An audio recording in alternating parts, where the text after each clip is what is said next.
कन्या संतान दिवस अवसर में जाजपुर जिला प्रशासन पक्षर सचेतनता शोभायात्रा अनुष्ठित हो जाइछि।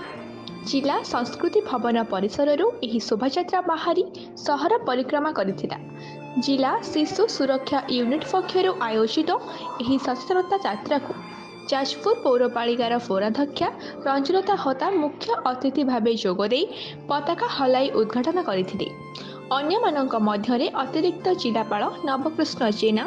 जिला शिशु सुरक्षा अधिकारी निरंजन कर प्रमुख जोगदे शिशु कन्या दिवस संपर्क में सूचना देवा सहित प्रत्येक व्यक्ति कन्या संतान प्रति जत्नवान हेबा आवश्यक बोली मत देथिले।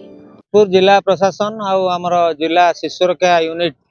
तरफ मिलित भाव आम आज जातीय कन्या संतान दिवस पालन करुचु। ये अवसर आम प्रथम आज सकाळे आमर अतिरिक्त जिलापाल एवं आमर चेयरपर्सन म्युनिसिपालिटी पताका देखी आमर ये शोभा यात्रा को उद्घाटन करथिले एवं ता सहित आम 11टा समय आज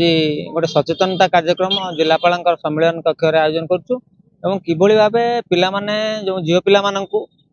सुरक्षा दिया जिवो किमति भावे सेमानक सर्वाइवल बा सेमाने बंचिबे एवं तांकर शिक्षा को सुनिश्चित करवा जो ड्रॉप आउट प्रसंग हो चाइल्ड मैरेज प्रसंग हो बा आमर शिशु श्रमिक बा ट्रैफिकिंग प्रसंग हो यही प्रसंग उपरे सचेतनता जनसचेतनता जारी करवा बा माने कार्यकारी करवा जनसचेतनता